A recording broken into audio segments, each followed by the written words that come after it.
소망이 있다. 너는 됐다. 초점이 방향이 잡혀 있고, 그리고 튜브를 탄 거예요. 신앙의 튜브를 타고 있는 거예요. 그러면 이제 시간만 지나면, 이대로만 가면 너는 된다. 이게 있는 거예요. 그리고 의지를 가지고 가고 있는 모습을 제가 본 거예요. 이러면 너는 됐다. 그러면서 마음이 이제 든든한 마음이 생겨지는 거예요. 그래서 여러분들은 자녀 교육을 하는 데 있어서 우선순위를 뭐로 두나요? 우선순위를. 네, 신앙. 정말로? 정말로? 예, 맞아요. 믿음의 유업을 주는 것이 우리가 할 수 있는 최선의 방법인 것 같아요. 지금 현재 우리 부모가 죽고 이 아이들만 남는다라고 한다면 성경책 한 권만 남을 것 같아요. 그리고 이 아이한테 줄 수 있는 것은 그냥 성경책 한 권이에요.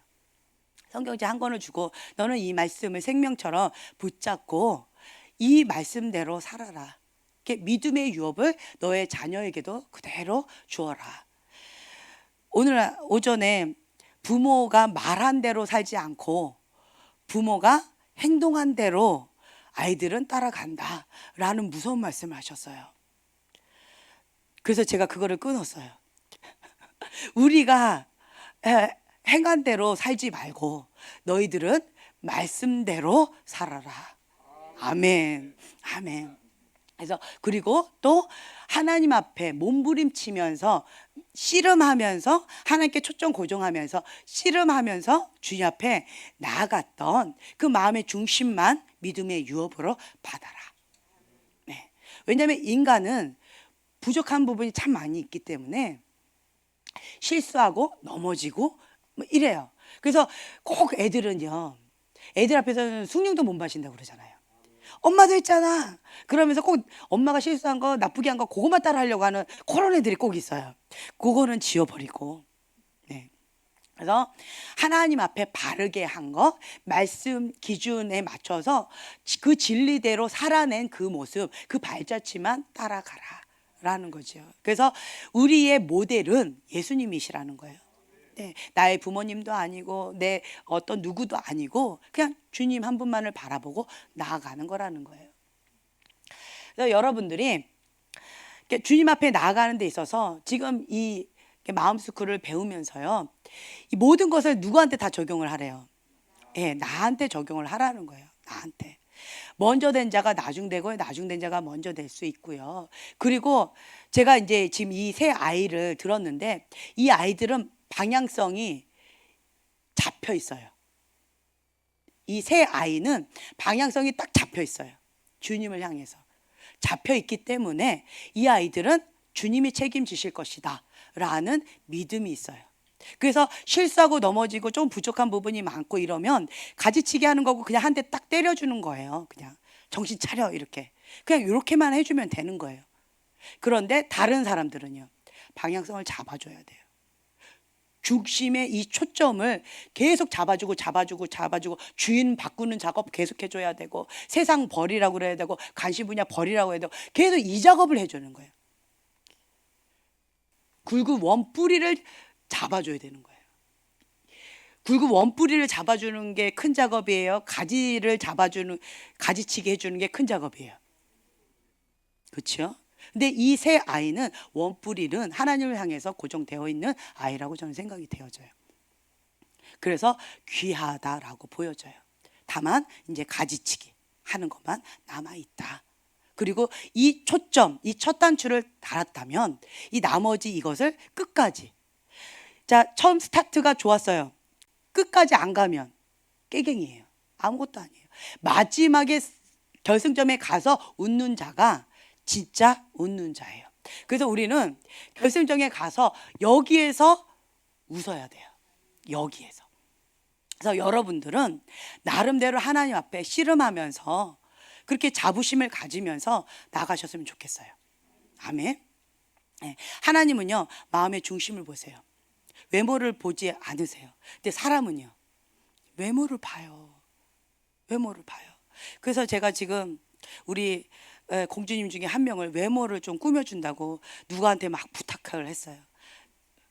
무섭게 노래를 보고 있는데 예, 왜냐하면 너무 예쁜 공주님이기 때문에 이 시기가 또 중요하니까, 그렇죠?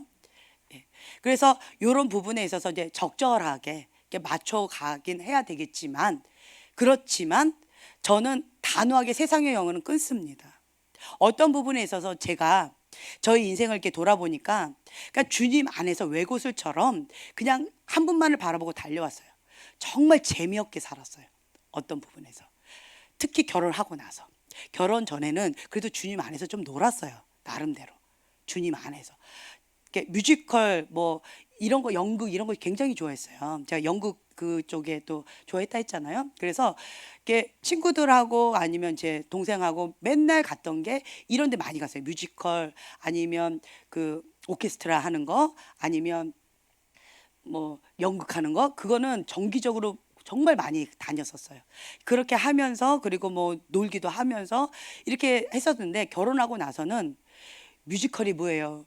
미움도 못 보고 있고요. 연극이 뭐예요? 애들하고 그냥 그런 거 보고 있고요. 예, 소망이 가는 연극 보고 있고요. 뭐 이런 수준이 돼버렸어요. 그러면서 결혼하고 나서는 정말 재미없게 하나님 한 분만 바라보고 이제 이렇게 나아갔는데, 그러면서 제가 저 자신을 이렇게 돌아보면서 하나님, 나 너무 재미없게 살아서 정말 슬퍼요. 이렇게 살다 보니까 우리 애들 놀 줄도 모르고, 내가 나 자신도 놀 줄도 모르고 20여 년을 지금 이렇게 결혼하고 너무 재미없게 살아서 이제 좀 놀고 싶네요. 제가 이랬어요. 그러면서 제 인생을 돌아봤는데, 어떤 부분에 있어서는 제가 외골수니까, 어떤 부분에 이렇게 흑백 논리가 강하니까, 아니면 아니고 기면 기다 보니까 논다 안 논다가 확실하니까 하나님 앞에 그냥 올인을 해버렸잖아요. 그래서 하나님 전문가, 하나님 사람 전문가, 예, 이거에 그냥 어떤 부분에서 전문가가 되어진 장점, 이 열매가 되어져서 참 감사한 마음이 있어요. 그거에 대한 대가 지불이 좀 있었어요. 하지만 어떤 부분에서 우리 아이들은 나이가 아직 어리니까 그래도 결혼 전에, 특히 여자애들은 결혼 전에 좀 놀아줘야 돼요. 주님 안에서. 그래서 이런 부분은 정말 놀이공원도 안 가보고 뭐 이렇게 하니까 너무 슬프게 우리 아이들을 쳐다봐 주시더라고요. 그래서 이 정도는 그래도 좀 어느 정도는 해줘야지, 좀 적당하게 이걸 수위 조절을 하면서 해줘야 되겠고, 지혜 차원에서 이제 이런 것들은 하고 있지만, 하지만 어떤 부분에 있어서 세상의 영을 단호하게 끊습니다. 제가 여러분들한테 저번 시간에도 말씀드렸어요. 하나님은, 제가 계속 하나님의 관점으로, 하나님의 중심으로 보는 습관을 계속 하다 보니까 무엇이든 이렇게 볼 때요, 하나님은 계속 중심을 보시는 것, 그리고 동기를 보세요. 처음 스타트를 보세요. 동기. 그리고 중심을 보세요. 그리고 하나님께서 가증히 여기시는 게 있어요. 세상의 영. 더러운 거, 음란한 거, 이걸 가증히 여기시고 역겹게 여기세요. 세상의 영을 역겹게 여기세요. 그러니까 불법 아주 가증히 여기세요. 그러니까 꼭 이렇게 오물을 보듯이 그렇게 역겹게 보세요, 하나님은. 그리고 하나님의 아름다움에 대해서는 정말 무궁무진하신 것을 제가 배우게 되어져요. 그러다 보니까 제 안에 누가 계세요? 성령님이 오셨어요. 성령님이 오시면, 성령님께서 통치하시고 다스리시면, 내 안에 계신 그 성령님께서 하나님이 가증히 여기는 것을 가증히 여기게끔 저를 통치해 주세요. 하나님께서 이거를 오물이다 라고 여기시는 것을 오물처럼 여기게끔 나를 통치하세요. 그래서 이런 거를 보게 되어지면 역겹고 막 괴로워요. 못 견디게 힘들어요. 이런 게 있더라고요. 그리고 하나님께서 기뻐하시는 것을 보면 내 영이 기뻐 뛰어요. 왜 그럴까요? 이게 예수님이 포도나무이시고 나는 나무 가지잖아요. 그러니까 접붙임 바 된 거예요. 내 안에 주님의 생명이 있으니까 그 생명력이 뻗어나가는 대로 저절로 그 영향을 받는 거예요. 저절로 열매를 맺는 거예요. 내 안에 누가 계셔서? 성령, 거룩한 영이 계시니까 하나님이 기뻐하시는 거, 하나님이 사랑하시는 거, 하나님이 중요하게 여기시는 것, 그것이 나의 기준점이 되어지는 거예요. 그래서 사람들이 이거는 죄야, 이건 하면 안 돼 라는 그 기준점을 따라가는 게 아니에요. 세상 사람들도 선악 기본으로 사람의 도리는 얘기해요. 그런데 교회는 다닌다 하면서 이 기본의 이런 것도 못하는 사람들이 허다해요. 왜 목회자 자녀가 삐뚤어질까요? 지금 그때 그 얘기 있잖아요. 꼼수 뭐 그 옛날에 막 굉장히 크리스찬을 핍박하고 했던 그 꼼수라는 어떤 분이 목사님 아들이라는 그런 얘기가 있었죠. 왜 목회자 자녀가 삐딱선을 탈까요? 그리고 그렇게 크리스찬을 대적을 할까요? 그리고 또 어떤 학교에 크리스찬 학교였는데 그 학교에서 동성애 서클을 만들면서 아주 대놓고 대적을 했다는 그 아이도 목회자 자녀라는 얘기가 있었어요. 왜 목회자 자녀가 이렇게 삐딱선을 탈까요? 왜 그럴까요? 왜 그럴 것 같아요? 선교사님. 네, 이거예요. 외식하는 자, 바리새인, 불법을 행하는 자, 삶과 말씀이 일치하지 않아서 그래요. 사역자는 사명이 뭐예요? 말씀을 전해야 되는 것이 사명이에요. 그래서 진리의 말씀을 선포합니다. 진리니까. 그런데 그 진리대로 살아가느냐라고 묻는다면 그건 또 다른 문제라는 거예요. 이 갭이 크니까 목회자 자녀가 부모님을 바라볼 때 이렇게 역겨운 거예요. 외식하니까. 바리새인처럼 삶과 이 설교하는 말씀, 교회에서의 생활이 너무 극과 극이니까 나는 역겨워서 더 이상 교회 못 다니겠다고 이런 얘기가 나오는 거예요. 모르면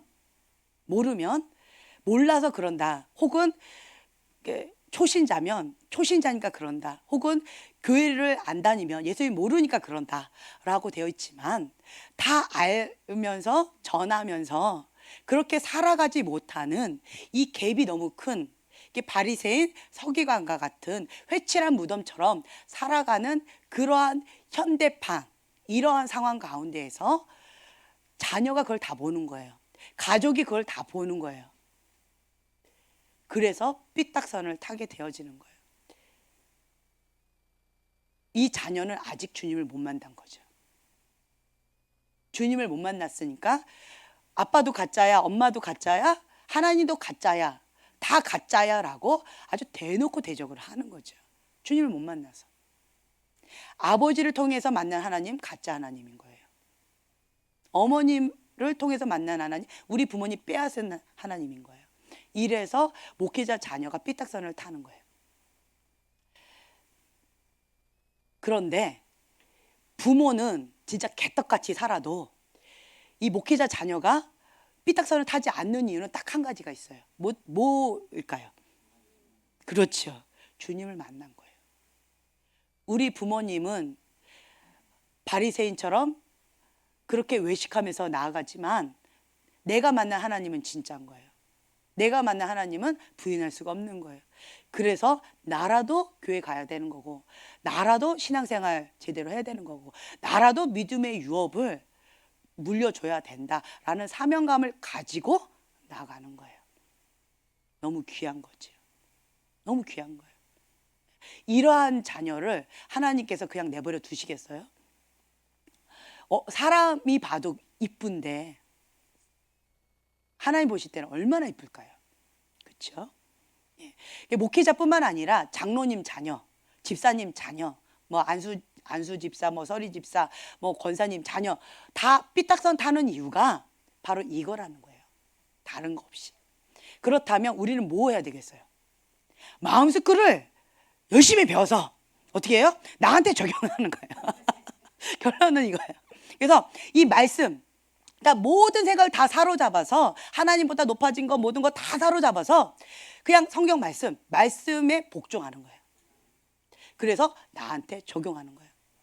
내가 배운 이 말씀을 나한테 적용해서 그래서 그냥 이 하나 깨달은 이 말씀을 현실 가운데 살아내는 거예요.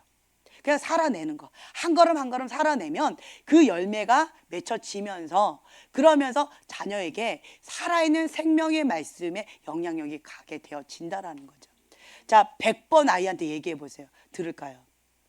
안 들어요. 그런데 제가 처음에 두 분이 처음에 교회에 오셨을 때 주원이의 그 간증을 듣고 제가 굉장히 감동을 받았어요. 그것이 그냥 립 서비스였는지 아니면 진실성이 있었는지는 내가 아직도 잘 모르겠지만, 이 아이가 처음에 딱 왔는데 엄마 따라온 거예요. 야, 엄마가 끌고 왔지? 그랬더니 아니래요. 엄마를 모시고 왔대요. 야, 그럼 너 다른 교회 다녔었어? 아니래요. 교회라는 곳을 우리 교회 처음 와봤대요. 근데 왜 왔어? 궁금해서 왔대요. 우리 엄마가 변했어요. 네, 우리 아빠가 변했어요. 우리 엄마가 변하니까 아빠도 변했다는 거예요. 우리 엄마를 변화시킨 교회라는 곳이 어떤 곳인지 궁금해서 한번 와봤대요. 그리고 엄마가 만난 예수님이 어떤 분인지 궁금해서 그냥 한번 와봤대요. 기억나니? 진실이니? 진실이래요. 할렐루야. 그리고 한번 와봤대요. 그래서 제가 그랬어요. 쭉 와라. 그래, 너도 만나고 너도 변화되라 했는데, 이 아이가 그러면서 정말 스스로 왔어요. 우리 아들은 끌려왔니? 아니면은 스스로 왔니? 동생한테 귀 잡혀서 왔니? 그치? 귀 잡혀서 끌려왔답니다. 그랬더니 지금까지도 귀 잡혀서 끌려오고 있어요. 그러니까 이게 달라요. 우리 엄마가 교회 다니더니만 달라졌어. 열매가 달라졌다는 거예요. 그리고 우리 아들도 아빠가 예수님 만나고 달라졌니 안 달라졌니? 그렇지, 달라는 지셨지. 말이 좀 애매하다. 달라는 지셨어. 좋아. 그러면 교회 다니기 전에 아빠가 좋니? 지금 현재 아빠가 좋니? 그렇죠. 이거는 확실하게 얘기하더라고요. 교회 다니기 전에 아빠는 노땡큐지. 그치? 지금 현재의 아빠가 좋대요. 교회 다니고 난 다음에 아빠가 좋다는 거예요. 이게 열매예요. 그래서 이 등치가 이 산만한 아들이 귀 잡혀서 끌려왔어요.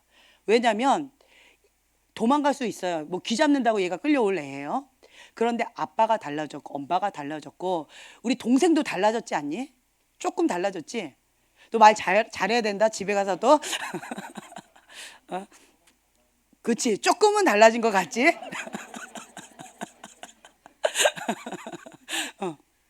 그러니까 너는 너는 아직 안 달라졌어. 이게 차이가 있어요. 스스로 왔어요. 저 아이는 귀 잡혀서 왔어요. 안 달라졌어요. 여전히 귀 잡혀서 오고 있어요. 이거의 차이예요. 하지만 이 아이가 귀 잡혀서 오면서 나 빼고 우리 온 가족이 다 달라졌어요. 뭐 믿고? 예수님 믿고. 예수님 믿고 우리 온 가족이 다 달라졌기 때문에 저 아이도 못 이긴 척 그냥 귀 잡혀서 끌려오고 있는 거죠. 그치? 가족의 평강을 위하여. 언젠가는 너도 달라질 거다. 아멘.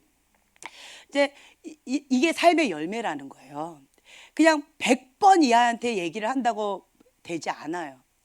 오늘 오전에 박 목사님께 설교하신 것처럼 아이들은 부모님이 말한 것에 영향을 받는 게 아니고 행동한 것에 영향을 받아요. 그게 삶을 보고 그거에 대한 영향을 받는다는 거예요. 그래서 여러분들이 이런 부분에 있어서 용서할 거 용서하고 끊을 거 끊고 영적 전쟁할 부분 가운데서 빨리 이거를 해결해야 될 거, 이런 것들이 많이 있어요. 그래도 여러분들은 권위의 보호가 있는 상황에 있기 때문에 은총이 있습니다. 어떤 분은 이렇게 보면은요, 이렇게 권위자가 안 보여요. 보호가 안 보여요. 그리고 이런 분들은 어딜 가든지 권위자의 은총이 없어요. 그리고 여기 치고 저기 치고 계속 상처 가운데 그냥 떠돌아다니는 그런 그림으로 그냥 쭉 가는 분들이 있어요. 근데 이제는 권위자가 이게 살짝 이렇게 울타리가 보여져요. 지붕이. 네. 이렇게 보여져요. 보여지는데 그러한 지붕이 이렇게 보여지면 안정감이 있어요. 근데 안 보이는 분이 있어요. 오늘 그 부부한테는 안 보인다고 얘기했어요. 안 보여요. 안 보인다고 제가 얘기했어요. 그러면 계속 떠돌아다녀요. 근데 두 분은 보여요. 이제는. 네. 그래서 이 뭘 자꾸 쳐다보세요. 여러분도 보여요? 네. 그러니까 비교해 드리는 거예요. 그러면서 이게 달라져요. 권위의 보호가 있는 사람과 보호가 없는 사람은, 보호가 있는 사람은 안정감이 있어요. 은총이 있어요. 그리고 멘토링을 받으니까 온실 속에서 자라는 게 잘 자라요. 보호를 받으면서 때때로 필요한 것들을 영양을 공급받으면서 이게 잘 자라나가요. 그리고 순종의 속도가 성숙의 속도다라고 하기 때문에 내가 하나님 앞에 순종한 만큼 이게 성숙의 속도가 또 차이가 있는 거예요. 그렇지만 권위의 보호가 없는 분들은 계속 떠돌아다녀요. 계속 뭐예요? 제자리 걸음이에요. 계속 떠돌아다니고 같은 상처로 계속 반복될 뿐이에요. 그냥 이게 뻔해요. 단지 장소만 바뀌어요. 뭐 한국이든 미국이든 일본이든 중국이든 장소만 바뀔 뿐이에요. 그래서 이거는 중요하지 않아요. 하나님은 근본 원뿌리를 보세요. 원뿌리. 그 뿌리를 만지기를 원하신다는 거예요. 지금은 이 마지막 세 번째 바람이 분다고 그랬죠. 어떤 사람이 여기를 통과한다고요? 네, 할렐루야. 저 같은 사람이요. 네. 할렐루야. 네. 예. 존경스럽겠다. 그치? 할렐루야. 겸손히 여호와를 경외하는 자가, 예, 회개 모드로 가면 여기를 통과하게 되어져요. 그런데 겸손히 여호와를 경외하는 자라고 제가 표현을 했는데요. 여호와를 경외하는 법을 배운 사람은 어떤 자일까? 제가 그때도 이걸 말씀드렸어요. 여호와를 경외하는 법을 배운 자는 어떠한 자냐? 불의한 권위자 밑에서도 바른 태도를 하는 자가 여호와를 경외하는 법을 배웠어요. 자, 성경에 보면 누구예요?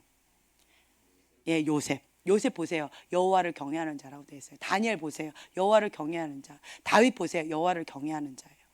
불의한 권위자 밑에서 훈련을 받은 자예요. 불의한 권위자 밑에서 하나님을 볼 수 있는 눈이 있는 자예요. 하나님 앞에 그 권위 아래 순복했어요. 이러한 자가 여호와를 경외하는 법을 배운 자예요. 여호와를 경외하는 법을 배우지 않은 사람은 불의한 권위자 밑에 순복이 어려워요. 왜냐하면 현실에 똑똑 박사니까 안 돼요. 여호와를 경외하는 법을 배워야만 불의한 권위자 밑에 순복이 가능해요. 모든 권위는 하나님부터 왔다. 눈에 보이지 않는 하나님이 보이기 때문에 어찌 여호와 앞에 득죄하리요. 예. 모든 것이 하나님께 왔기 때문에 내 눈에 보이는 이 권위자에게 내가 대적하는 것은 그 근본 원뿔인 하나님께 대적하는 것이다. 내 안에 거역의 영이 있어서 그런 것이다 라는 것을 알기 때문에 여호와를 경외하는 법을 배운 자는 불의한 권위자 밑에서도 순복하는 법을 배울 수 있어요.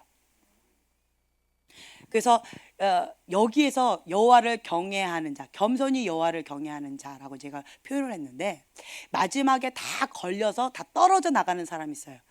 뭘까요? 불의한 권위자. 그게 용서가 안 돼요. 불의한 권위자, 그 아픔이 해결이 안 돼요. 여기서 다 떨어져 나가는 경우들 참 많이 봐요. 그런데 나는 겸손히 여호와를 경외하는 자로서 여기 회개 모드로 나가서 하나님 앞에 통치권을 받고 7대 영역 가운데 하나님의 사람으로서 통치권을 가지고 번성하고 충만하게 정복하는 그러한 하나님의 사람으로서 나가기 원합니다. 예, 아멘. 그거를 잡은 자는 뭘 내려놔야 될까요? 불의한 권위자에 대한 상처, 아픔, 이것들을 다 내려놔야 돼요.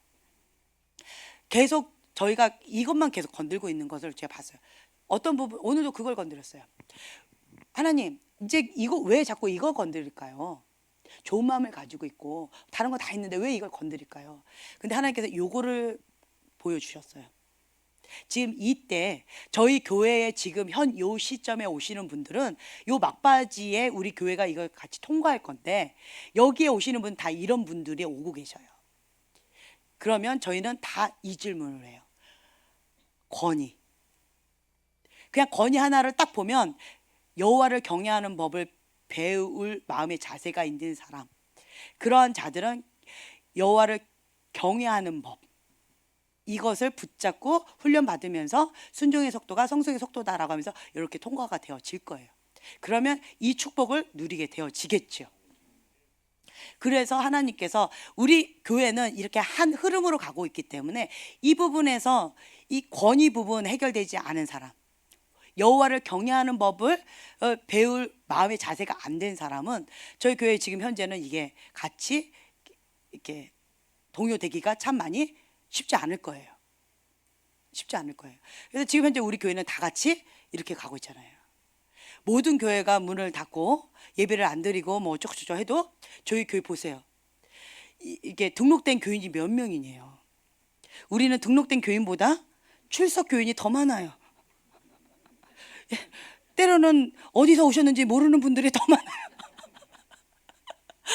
그냥 막 이렇게 또 본인의 교회 예배 안 드린다고 막 더 오시는 분들이 더 많아졌어요. 그렇죠? 이러한 상황이 있는 거잖아요. 그러니까 우리 교회가 지금 이제 이런 은총 가운데 정말 중요한 이 시점에 있기 때문에 이 하나의 흐름으로 그냥 죽으면 죽읍시다, 코로나 걸리면 걸립시다 했더니 여러분 다 어떤 각오로 오고 계세요? 그렇죠? 이미 서명했는데 죽으면 죽으리라 서명했기 때문에 뭐 코로나 걸려서 뭐 죽으면 죽는 거고, 혹은 뭐 좀 몸살 앓듯이 독감 걸리듯이 앓고 그냥 지나가는 거고, 그거 뭐 두려워서 뭐 방콕해가지고 이럴 거면 예수님 믿지도 않았어 이러면서 지금 오고 계시잖아요. 네, 네, 아멘. 그러니까 얼마나 우리 교회는 단합이 잘 돼요. 어떤 분이 그 얘기 하시더라고요. 수련회 온다고 그래가지고 그러니까 우리 교인이 그냥 고만고만하니까 그거보다 많이 반 정도는 줄여서 오겠지 하고 이제 옥수수를 요만큼 준비를 하셨대요. 그리고는 딱 왔는데 전교인이 다 온 거야. 깜짝 놀라면서 너무 조금 준비한 것 같아요 막 이러시더라고요. 그러니까 단합이 참 잘 되잖아요. 저희 교회는 이거 하다라고 하면 그냥 올인. 그래서 저희 교회 지금 현재 흐름이 이렇게 나가고 있어요. 왜 그럴까요? 권위의 보호를 받고요. 성령의 한 흐름, 한 비전, 한 뜻, 한 성령 안에서 우리가 한 마음으로 같이 나가고 있기 때문에, 그렇기 때문에 순종의 속도가 성수의 속도처럼 빨리 여러분들이 자라가고 있는 거예요. 네, 나름대로 본인이 원하는 만큼 이 속도가 되지 않을 수도 있지만, 그렇지만 정말 열심히 성장하고 있는 거예요. 저는 이것을 기대하고 있습니다. 이 막바지예요. 그러면서 주님께서 여러분 공통 부모로 이거 다 말씀하실 거예요. 불의한 권위자 밑에서 바른 태도를 유지하는 거, 그리고 불의한 권위자 밑에서도 정말 경외하는 법을 배우는 거죠. 권위에 순복하는 법을 배우, 주 안에서 순복하는 법, 그리고 정말 어려운 환경 가운데에서도 그냥 주님 한 분만을 바라보고 초점 맞춰서 그렇게 한 걸음 한 걸음 나아가는 거, 이제 이런 것을 여러분들이 배워 나가고 있는 거죠. 그래서 저는 기대를 하고 있습니다. 이 막바지예요. 이 영적 전쟁이 지금 어디에서 일어나고 있어요? 마음에서 일어나고 있어요. 여기에서 지금 폭탄이 많이 터질 거예요. 이게 정상이에요. 터질 것은 터져야 돼요. 자, 3페이지를 보면은요, 여기 보면 악한 영들을 맞아 싸운다 라고 되어 있는데, 마귀가 이미 우리를 상대로 싸움을 시작했다. 갈라디아 4장 29절, 그때의 육체를 따라 난 자가 성령을 따라 난 자를 박해한 것 같이 이제도 그러하리라. 핍박은요, 교회 밖에 있는 것이 아니라 교회 안에 뭐에 따라 난 자? 육체에 따라 난 자, 육을 따르는 자, 영을 따르는 자, 이거의 영적 싸움이라는 거예요. 그러니까 다윗의 영을 가진 자와 사울 왕의 영을 가진 자의 싸움이라는 거예요. 하나님 앞에 순복하고 하나님의 뜻 가운데 말씀에 순복하고 대가 지불하면서 나아가는 자, 하나님 마음에 합한 자와 그냥 적당히 신앙생활하면서 나아가는 사울 왕의 그러한 흐름 가운데 있는 자, 옛 기름 부음, 옛날에 왕년에 난 하나님 앞에 이렇게 했고 지금은 띠리리리 이러한 사람과의 싸움이라는 거예요. 그러니까 회칠한 무덤처럼 바리새인과 같은 이런 사람들과의 싸움이라는 거죠. 그래서 이런 부분에서 여러분들이 마음을 지켜야 되는데, 사탄의 공격에 무방비 상태로 열려 있는 곳은 어디인가 분별하라 라고 되어 있어요. 이게 어떤 곳이냐라고 한다면 내가 평강을 쉽게 잃어버리는 곳. 이게 어딜까요? 한번 적어보세요.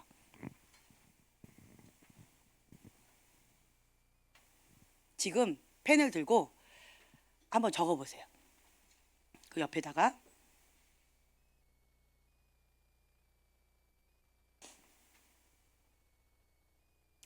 사탄의 공격에 무방비 상태로 열려 있는 곳 어디인지, 내가 평강을 쉽게 잃어버리는 곳 이게 어디인지 한번 적어보세요.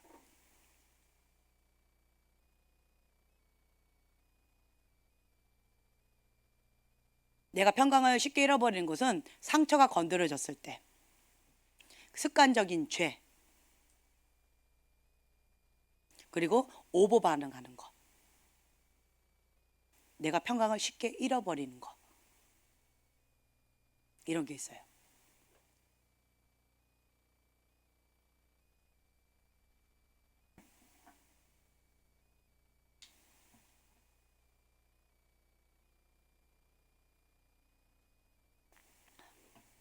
제가 어저께 적으면서 들으세요.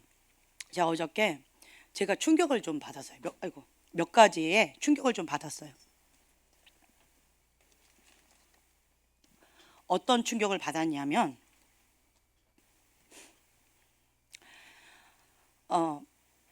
제가 평강을 잃어버리고 오보 반응을 했는데 오보 반응하고 있다는 사실조차도 인식을 못했어요. 그래서 당연하게 이렇게 반응하는 거 아니야? 라고 했더니 정상적인 반응이 아니래요. 그 말에 제가 굉장히 충격을 받았어요. 아, 내가 한 이 반응이 오보 반응이고 정상적인 반응이 아니구나. 왜 내가 그렇다면 오보 반응하지? 역추적하면서 이렇게 돌아갔어요. 뭐가 건드려졌지? 내가 왜 그럼 오보 반응한 거지? 근데 내가 충격을 받았던 게 뭐냐면 내가 오보 반응하고 있으면서도 오보 반응하고 있다는 사실조차도 인식을 못하고 있다는 거. 그러면서 쭉 역추적해서 들어가는 거예요. 그러면서 들어갔더니 과거에 내 상처가 딱 건드려진 거예요. 내 상처가 건드려지고 이렇게 배신당하고 힘겨웠던 어떤 사건들이 이렇게 건드려진 거예요. 그러면서 제가 오보 반응이 일어나면서 막 흥분을 하면서 이성을 딱 잃어버린 어떤 그런 사건들이 어저께 있었어요. 그러면서 하나님 앞에 제가 기도 시간에 정직하게 주님 앞에 올려드렸죠. 주님, 제가 오보 반응했답니다. 근데 그것조차 인식을 못했다는 것에 제가 충격을 받았고 이 부분이 아직도 해결이 되지 않았다 합니다. 주님, 이거 주님 앞에 올려드립니다 라고 하면서 어저께 저녁 기도 시간에 그거 놓고 주님 앞에 올려드렸어요. 그러면서 주님께서 이렇게 어떤 부분에 이렇게 만져주시는 것들을 느꼈는데, 그러면서 하나님 앞에 기도를 올려드렸더니 하나님께서 받으시고, 그리고는 이제 조금 평강을 좀 주셨어요. 평강을 주시면서 이제는 그 부분이 이제 오보 반응이 되지 않는, 살짝 아직도 남아 있어요. 아직도 남아있는 있지만 그래도 오보 반응은 되지 않고 이거는 조금 이렇게 컨트롤할 수 있는 힘이 좀 생겨진 그런 부분이 되어지더라고요. 그래서 여러분들이 인식하는 게 아주 중요하다는 거예요. 내가 어떤 부분에 오보 반응을 하고 있는지 그것을 인식하고 인정하고 그것을 받아들이고요, 하나님 앞에 올려드리는 거예요. 주님, 이 부분 사탄의 공격에 무방비 상태로 열려 있는 곳이랍니다. 내가 평강을 쉽게 잃어버리는 영역입니다. 주님의 통치가 필요한 곳입니다. 정직하게 주님 앞에 반응해 나가는 거예요. 그러면서 이거를 계속 주님 앞에 올려드리게 되어진다면, 그러면 십자가 앞에 그것을 계속 못 박는 그 역할을 하기 때문에 주님 앞에 십자가에 못 박은 그 영역은 누구의 통치를 받는다? 예, 예수님의 통치를 받는 거예요. 예수님의 통치를 받게 되어진다면 그러면 평강을 누리게 되어져요. 주님이 하시니까. 예. 그래서 하나씩 올려드리는 그 작업이 필요합니다. 근데 어떤 분하고 이렇게 대화를 하잖아요. 그러면 충격을 받아요. 아니에요. 전 절대 그러지 않아요. 이렇게 표현하는 분들이 간혹 계세요. 혹은 충격을 받으면서 나는 절대 아니라고 그렇게 우겨대시는 분들이 있어요. 그러면 저희는 스탑해요. 아무 말 안 해요. 그냥 거기다 대고 맞거든요? 이러면 싸움밖에 안 돼요. 그렇죠? 그래서 그냥 가만히 있어요. 아직 때가 안 됐구나. 들을 귀, 볼 수 있는 눈이 아직 없으시구나. 그 부분을 아직 인정을 안 하려고 하시는구나. 라고 그냥 이렇게 맡겨드려요. 근데 지혜 있는 자는요, 누군가가 이런 얘기를 해주면 나는 그렇게 생각 안 하는데 맞나? 하고 한 번쯤은 선반 위에 올려놓고 주님 앞에 묻는 작업을 하시는 것이 지혜로운 자의 반응이에요. 나는 아닌데 저 사람 저렇게 얘기해서 저 사람 나랑 왼수 단절 이렇게 하는 사람은 정말 어리석은 자라는 거죠. 자, 흑암의 원인 되어 있는데 하나님, 바로 빛이 되시는 그 분이 계시지 않는 그곳이 흑암이에요. 주님은 빛이십니다. 생명의 빛이에요. 진리의 빛이십니다. 그 빛이 있으면 그곳이 어디예요? 천국. 빛이 있는 곳이에요. 근데 그 빛이신 예수님이 안 계신 곳은 흑암, 어둠이라는 거죠. 그래서 누가복음 11장 35절 보면 그러므로 내 속에 있는 빛이 어둡지 아니한가 보라. 유다서 1장 6절 또 자기 지위를 지키지 아니하고 자기 처소를 떠난 천사들을 큰 날의 심판까지 영원한 결박으로 흑암에 가두셨으며, 흑암에 가두셨다라는 거예요. 그리고 베드로서 2장 4절 한번 한 목소리로 한번 읽어볼까요?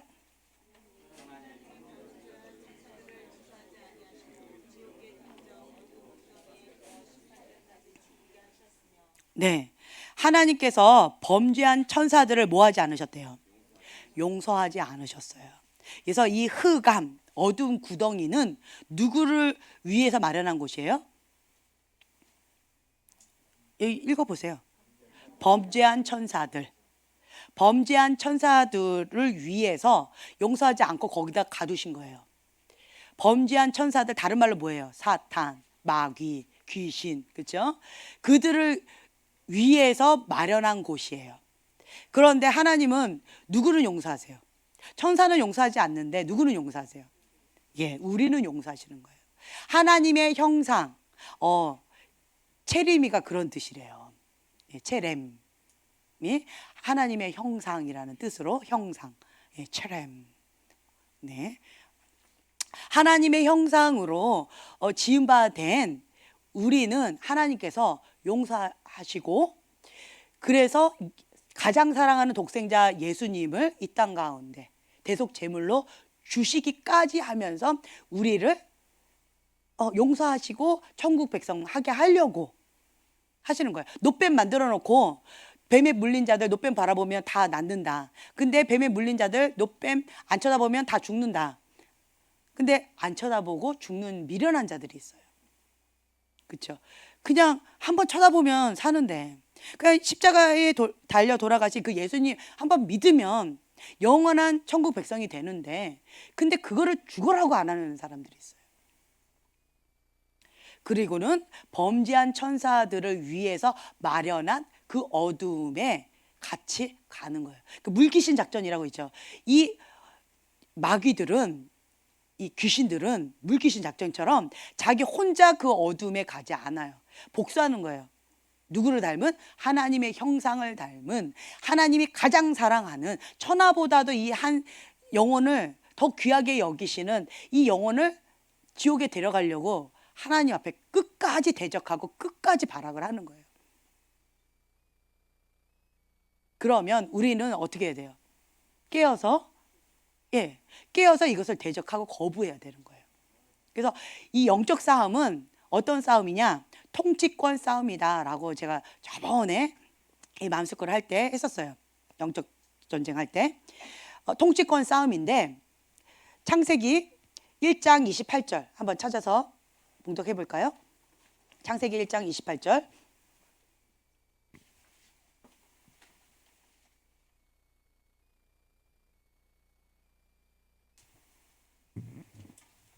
찾아서 봉독합니다. 하나님이 그들에게 복을 주시며 하나님이 그들에게 이르시되 생육하고 번성하여 땅에 충만하라. 땅을 정복하라. 바다의 물고기와 하늘의 새와 땅에 움직이는 모든 생물을 다스리라 하시니라. 네, 아멘. 하나님께서 우리에게 복을 주시는 거예요. 그리고 하나님께서 우리한테 명령하셨어요. 자, 생육하고 번성하여 땅에 충만하라 명령하셨어요. 복을 주시고 그 권세를 주시고 그렇게 행하라 라고 하시는 거예요. 누구의 형상이기 때문에? 하나님의 형상이기 때문에.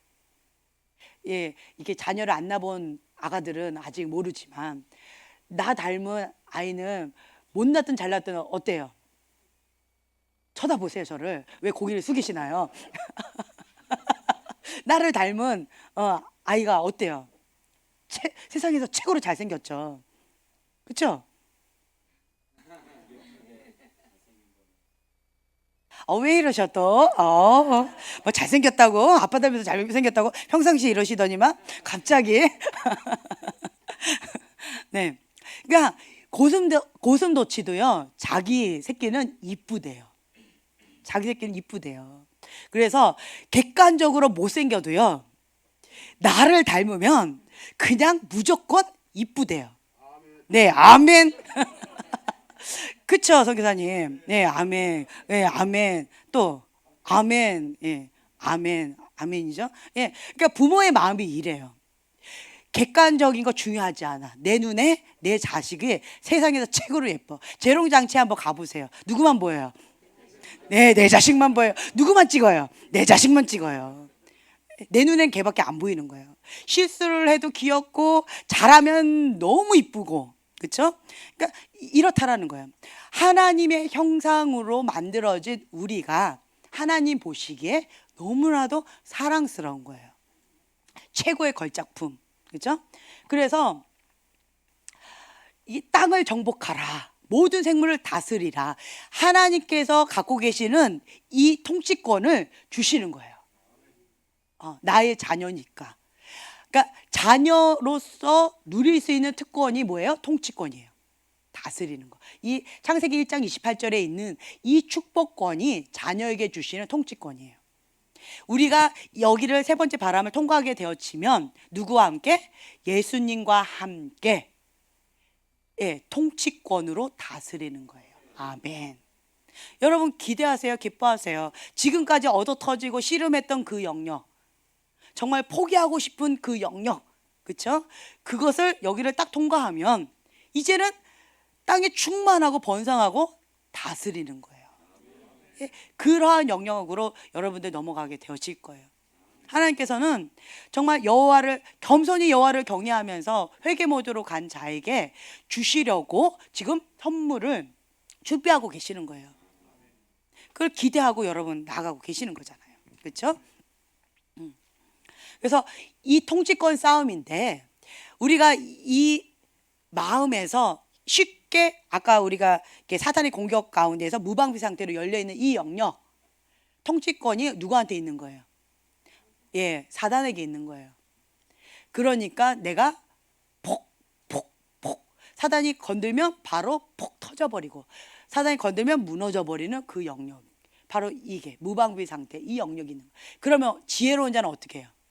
이 영역, 내가 무너지는 이 나의 약점, 그냥 나의 아킬레스건, 이 부분을 어떻게 해요? 십자가에 못 박으면서 주여, 주여, 내 힘으로 안 됩니다. 내 의지로 안 됩니다. 주님, 긍휼을 베풀어 달라고. 주님 앞에 이 통치권을 내어드립니다. 사단에게 뺏기느니 나는 차라리 죽는 게 낫습니다. 주님, 이거는 내가 사단에 못 뺏깁니다. 주님, 이거를 주님이 가져가 달라고. 주님 앞에 올려드리면서 그렇게 우는 거예요. 그래서 이것이 딱 못 박히게 되어지면, 십자가에 못 박히게 되어지면, 그러면 하나님께서 딱 받으셨잖아요. 그 다음부터는 사단이 딱 건들면 이제는 이제 건강하게 건강하게 yes, 건강하게 다스릴 수 있는, 이렇게 평강을 유지하면서 다스릴 수 있는 여유가 생겨지게 되어진다는 겁니다. 아멘. 여러분들이 이것을, 이 통치권 싸움 계속 하셔야 된다는 거죠.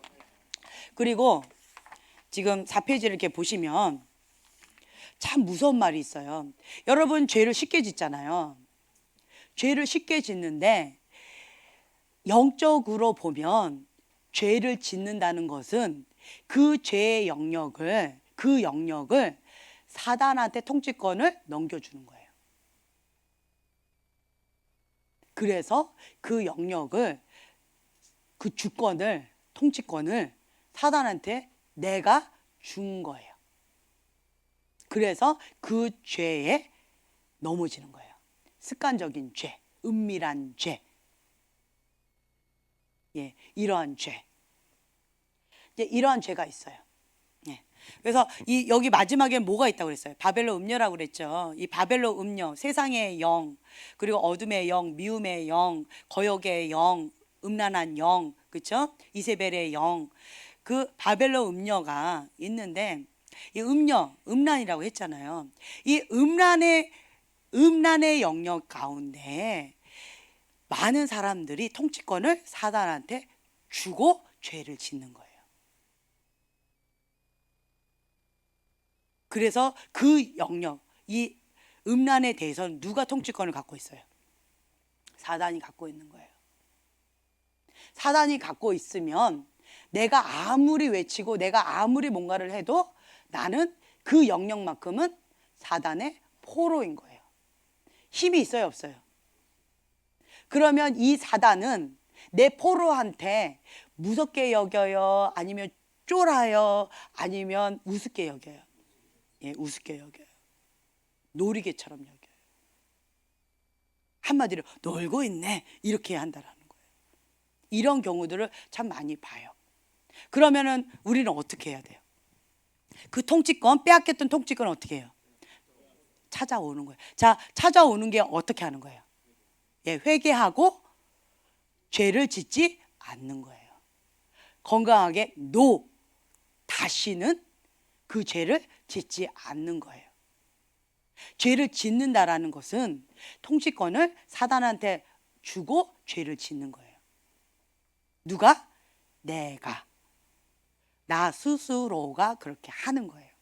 그리고는 사단한테 내가 걸려 넘어져서, 사단한테 나는 뭐 어떻게 돼서 당해서 어쨌어, 이거는 말도 안 되는 거죠. 내가 스스로 나를 목매다 놓고 사단한테 마음대로 하세요 주고 나는 죄를 짓는 거라는 거예요. 죄는 어둠입니다. 그래서 여러분들이 사단에게 통치권을 내어주고 사단과 손잡고 나 스스로를 포로로 사단한테 내어주고 죄를 짓는 이것을 이제는 끊어야 돼요. 주님께서 이 바람을 허락하신 이유가 뭐예요? 이 패턴을 이제는 끊으라고, 이 습관을 이제는 끊으라고. 더 이상 걔가 토했던 것을 먹지 말라고. 그 현장에서 가늠하다 잡혀온 여자에게 예수님이 뭐라고 하셨어요? 나도 너를 정죄하지 않겠다. 가서 다시는 죄를 짓지 마라. 예수님은 이렇게 우리에게 말씀하고 계시는 거예요. 그래서 이 세 번째 바람을 허락하시는 거예요. 이 세 번째 바람을 허락하시면서 이 은밀한 죄를 가지고 여기를 통과할 수 있을까요, 없을까요? 없어요. 통과할 수 없습니다. 그래서 제가 여러분들 말씀드렸잖아요. 이 바람이 계속 불고 있는데 이 바람이 불면서 교회가 문을 닫고 그냥 연기처럼 사라지는 교회가 있을 것이고, 더 견고하게 우뚝 서는 교회가 있을 것이고, 그리고 각 개인에게 또 적용한다면 개인이 이렇게 견고하게 하나님의 사람으로서 여호와를 경외하는 자로 우뚝 서는 사람이 있을 것이고, 또 푹 꺼져서 모래성처럼 사라지는 그런 경우가 있을 거다라고 했지요. 그 기준점은 뭐라고 했어요? 마태복음 7장에 나와 있는 대로 하나님의 음성을 듣고 행하면서 가르치는 자는 반석 위에 집을 지은 지혜로운 자와 같고, 하나님 음성을 듣고 행하지 않고 가르치는 자는 모래 위에 집을 지은 어리석은 자와 같다. 그래서 이 바람이 불면 푹 꺼진 거는 왜 꺼졌을까요? 예, 모래 위에 집을 지은 거예요. 왜 모래 위에 지었을까요? 메타인지가 안 된 거예요. 행하지 않고 말로만 한 거예요. 그럼 모래 위에 집을 지은 거예요. 반석 위에 집을 지은 자는 어떻게 한 거예요? 하나님, 중요한 거, 하나님 음성을 듣고 행하면서 가르친 자예요. 그런 자는 반석 위에 집을 지은 거예요. 그러니까 심플해요. 그냥 이 바람이 불어서 그냥 푹 꺼졌고 이게 견고하게 서고 이건 요거라는 거예요. 그래서 이 마지막 세 번째 바람이 이거라는 거죠. 어디 안에? 하나님 집 안에 심판의 바람이 지금 현재 불고 있어요. 마지막 세 번째 바람이. 그래서 여러분들은 여기서 깨어 있으셔야 돼요. 깨어서 하나님의 말씀을 듣고 행하면서, 그러면 나한테 적용하는 거예요. 그래서 나한테 계속 적용하세요. 나한테. 다른 사람한테 적용하지 마시고 나한테 적용하면서 내가 순종하고 내가 순종한 그것에 대해서 삶의 열매로 나타내는 거예요. 네, 그렇게 나아가게 되어진다면 나머지 누가 하세요? 하나님께서 하신다는 거예요.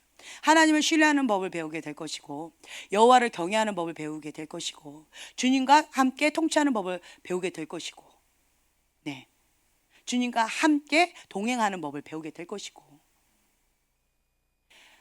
그래서 일명 여호와의 신들린 자, 네, 하나님 마음에 합한 자, 여호와를 경외하는 자, 이제야 너가 나를 경외하는 줄 알았노라 라고 하나님께 인정받는 자로서 주님과 함께 나아가는 거예요.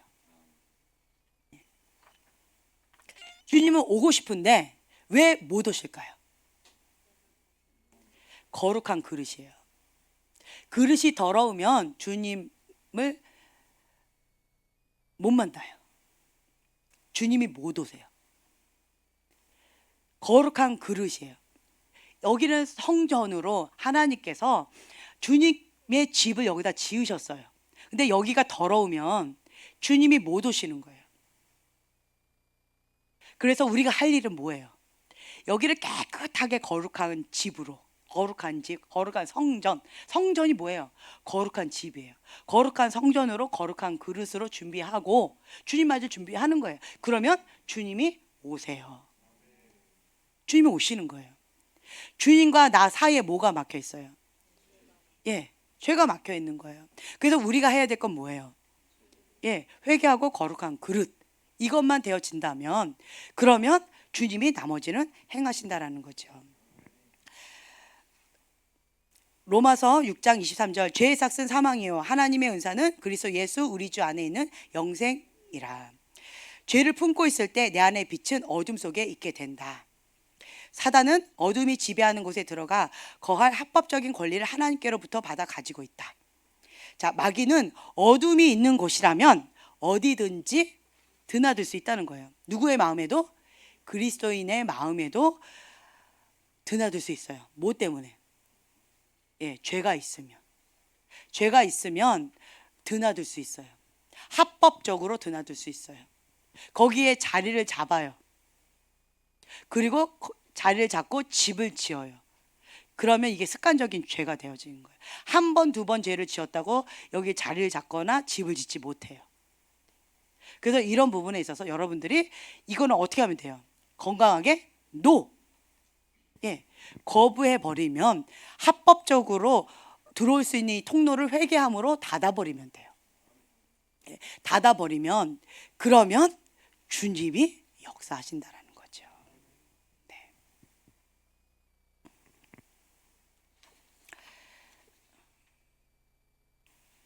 자, 이제 회복 여기를 보면요 30페이지예요.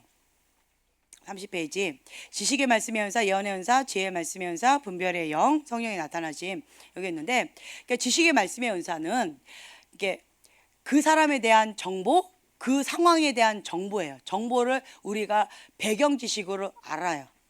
예, 아 이래서 그렇구나 저래서 그렇구나라고 이렇게 배경 지식으로 그냥 이해하는 거예요. 그래서 대부분 지식의 말씀의 은사로 그냥 내가 참고적으로 아는 거지 이거를 말로 하지는 않아요. 98%, 90%라고 할게요. 90% 그냥 참고할 뿐이에요. 그리고 이거는 공개적으로 해도 되겠다라고 하는 부분은 그냥 얘기를 해요. 하지만 그냥 대부분은 한 80%는 그냥 참고적으로 주님께서 가르쳐 주시는 것이 많아요. 그냥 배경 지식으로. 그리고 이제 예언의 은사, 하나님 마음을 이제 전달한다고 아까 말씀드렸고요. 지혜의 말씀의 은사, 구체적인 방법 적용하는 거예요. 전달 방법. 근데 미래에 관한 하나님의 뜻과 하나님의 목적에 관해서 성령님께서 초자연적으로 계시해 주시는 거예요. 그러니까 지혜의 말씀의 은사 그러면 그러니까 미래에 대한 하나님의 뜻, 하나님의 계획 이런 거를 가르쳐 주세요. 지혜의 근본은 뭐다? 여호와를 경외하는 거다라고 되어 있어요. 그래서 여호와를 경외하는 자, 그러니까 하나님의 신들린 자에게 이 지혜의 말씀을 많이 주세요. 그래서 왕 앞에 나가서 지혜의 말씀으로 요셉처럼 다니엘처럼 그렇게 나아가는 그 은총이 있다라는 거죠. 그러니까 분별의 영은요, 그러니까 영 자체를 보는 거예요. 어둠의 영, 하나님의 영, 인간의 영을 봐요. 그래서 그 사람이 이렇게 사람이 있지만 그 이면에 있는 영을 봐요. 그 영을 보면 좀 다른 영이 있는 경우가 있어요. 오늘 참 재미있는 얘기를 들었는데요. 그냥 자 어디에 갔어요. 어디에 가가지고 뭐 예언하는 어떤 단체에 갔어요. 가가지고 예언을 받았어요. 그러면 그 예언을 듣고 우리가 이사해요. 내 인생을 걸어요. 내 사업을 시작해요. 그렇게 합니까? 하라고 배웠나요, 여러분? 예, 분별하라고 배웠죠. 거기에 있는 예언한다는 어떤 목사님이 지나가는 말로 뭐라고 얘기하셨어요. 그럼 그걸 생명줄로 잡습니까? 안 잡아요. 누군지도 모르는데. 단지 그 단체에 지나가는 행인 1, 2 혹은 그거가 있다고 해서 그렇게 하지 않아요. 그냥 어떤 단체가 있어요. 미국에 있는 어떤 예언하는 단체가 있어요. 그래서 그곳에 가서 그 룸에 예언하는 거기 가서 혹은 우리 한국에도 그런 단체가 있어요. 교회가 거기 가서 예언을 받아요. 여기 가서 받고 저기 가서 받고 그 예언을 받고 그 예언 위에 나의 부르심의 집을 짓나요? 그렇게 하지 말라고 제가 분명히 말씀드렸죠. 그렇게 하다가 패가망신한 사람 너무 많다고. 그런데 너무 많은 사람들이 그렇게 하는 경우가 너무 많아요. 우리는 어디다 해야 돼요? 믿음의 반석, 말씀의 토대 위에 사도적인 기름 부음, 예수님의 이름의 권세, 예언적인 기름 부음, 하나님과의 친밀함, 그렇죠? 그 위에 나의 부르심의 집을 짓는 거예요. 그래서 말씀의 토대 위에 집을 짓는 거지 예언 위에다가 집을 짓는 게 아니에요. 예언 위에다가 집을 짓는 것은 뭐냐? 자, 바다에서 그냥 노젓고 가는 거예요. 바람이 부는 대로. 혹은 이 소가 가는 대로 그냥 이렇게 끌려가는 거예요. 이거하고 똑같아요. 내 인생을 소에다 걸지 마시라는 거예요. 예언에다가 목숨 걸지 마세요. 반드시 말씀의 토대 위에다 지어야 되고 분별하셔야 돼요. 분별하셔야 돼요. 그래서 권위자 어떤 예언을 받았다라고 한다면 그러면 권위자에게 분별을 받으셔야 돼요. 분별을 받고 이것이 하나님의 영인지 인간의 영인지 어둠의 영인지 분별을 받아야 돼요. 그래서 권위의 보호가 필요하다는 거예요. 권위의 보호가 있는 분들은 분별을 받아서 이거 인간적인 거예요. 혹은 이거는 어둠의 영이에요. 하고 분별을 받는 거예요. 이건 하나님의 기뻐하시는 뜻입니다. 분별을 받는 거예요. 그러면 그것을 붙잡고 기도하면서 나아가는 거예요. 근데 분별도 받지 않고 권위자의 보호도 받지 않고 그냥 난 이렇게 지나가는 누구한테 예언 받았으니까 내가 그리고 어떤 감동을 받았으니까 난 이대로 할래요 라고 그냥 인생을 확 몰아가는 사람들이 허다해요. 그렇게 하다가 그냥 패가망신하는 사람 많고요. 집안이 풍지박산 되는 경우도 너무 많이 있다는 거예요. 여러분들은 그렇게 하지 마세요. 그렇게 하면 안 돼요.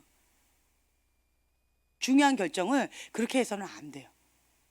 그리고 제가 또 말씀드렸죠. 여기에서 또 예언으로 이거 끝나면 또 훈련 시간이 있잖아요.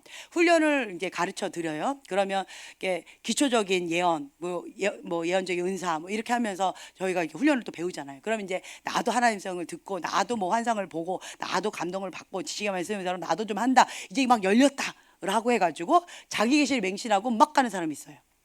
자기만 갈 뿐만 아니라 다른 사람 막 컨트롤하고 조정하는 사람도 있어요. 그러면서 나가 복음 네가 복음을 막 하는 사람이 있어요. 너무나도 위험해요. 그래서 기존에 우리 교회에서 기초적인 예언이었어요. 우리 교회에서 예언적 은사가 있는 사람들이 있었던 과거에 그런 사람들이 사역한 게 아니었어요. 기초적인 예언으로 이제 처음부터 한 거예요. 마음을 연다. 1. 마음을 연다. 2. 기초적인 예언. 그래서 기초적인 예언의 어떤 그 정도로 하면서 그러면서 공개 예언으로 훈련도 시키고, 그리고 예언 어떤 훈련으로도 시키고, 그리고 어떤 지역교회나 어떤 또 집회를 가면 그 기초적인 예언하는 사람들 데리고 가서 훈련도 시키고 같이 검증하고 이제 이러면서 저희가 나갔던 거예요. 근데 기초적인 예언을 하는 사람들이 자기 계시 맹신하면서 엉뚱한 소리 하고 그냥 막 이렇게 나가는 사람이 지금 엄청나게 많아요. 기존에 있던 사람들 대다수가 그랬어요. 왜 그럴까요? 딱 한 가지 이유예요. 뭐예요? 권위에 대한 상처가 있고요. 권위의 수목이 안 돼요. 여호와를 경외하는 법을 배우기를 거부해요. 그리고 자기 갈 길로 간 거예요. 마음이 높으면 그 누구도 막을 자가 없다라는 거예요. 그래서 훈련받다가 튕겨져 나가는 그런 경우는 마음이 높아서 그런 거예요. 마음이 높아요. 나는 안 그럴 것 같죠. 우리 형제님 만약에 조금 열리면 제가 많이 때릴 거예요. 예, 예, 조금 열리면 위험해요. 그래서 좀 더디게 열고 있어요. 왜냐면 속사람부터 이렇게 해야 돼요. 왜 이런 사람들이 튕겨져 나갈까요? 속사람이 건강하지 못하고요. 대다수가 속사람이 성인 나이가 많아요. 아픔이 많아요. 상처가 많아요. 불의한 권위자에게 이렇게 치인 게 너무 많아요. 그리고 자기 의가 강해요. 그래서 인간적인 소리 그리고 어둠의 소리를 메인으로 많이 듣는 기초적인 예언하던 사람들이었어요. 대다수가. 예언의 은사도 아니었어요. 그 사람들은. 근데 그렇게 막 이렇게 한 경우들이 많이 있었어요. 그렇게 마음이 높아서 이렇게 튕겨져 나가면 그 누구도 막을 자가 없다. 그래서 저는 이렇게 마음을 어떤 부분이 좀 비웠어요. 여러분들 가운데서도 내가 아무리 이렇게 외쳐도 조금 기초적인 예언으로 살짝 이렇게 처음에 마음의 문을 연다. 여러분 다 같이 마음의 문을 열었으니까 여기 오셨을 거고, 그렇죠? 근데 이제 기초적인 예언에서 살짝 이제 맛배기를 보면서 나도 좀 한다고 맞췄다고 이러면서 좀 이게 마음이 딱 높아지면서 또 이렇게 튕겨져 나갈 사람도 혹 있을 수도 있어요. 그 가능성이 있어요. 그런데도 저는 계속 쭉 가요. 왜 그럴까요? 그거는 그 사람 팔자고. 그 사람 팔자고. 내가 이렇게 외쳤잖아요. 하지 말라고. 그거는 거짓 예언자의 길이고 멸망의 길이고 하나님 대적하는 길이고 루시퍼의 길이다라고 몇 년을 외쳤어요. 그런데도 그렇게 가요. 왜 그럴까요? 어둠에 잡혀 있어요. 들을 수 있는 귀, 볼 수 있는 눈이 없는 거예요. 그러니까 멸망의 길, 어둠의 길을 자처해서 스스로 그렇게 하는 거예요. 그러면 그러니까 말릴 수가 없어요. 말릴 자가 없어요. 마음이 높은 사람은요, 말릴 자가 없어요. 그래서 그건 어떻게 할 수가 없는 것 같아요. 아무리 외쳐도 안 돼요. 그럼 그거는 그 사람이 하나님 앞에 알아서 해야 될 부분이고, 구더기 무서워서 장 못 담그는 그런 일은 없어야 되니까 겸손히 끝까지 주님 앞에 순종함으로 성숙해 나아가는 예수님이 장성한 그 분량까지 나아갈 여러분들이 계속 계시기 때문에 저는 계속 여러분들과 함께 이제 쭉 가려고 합니다.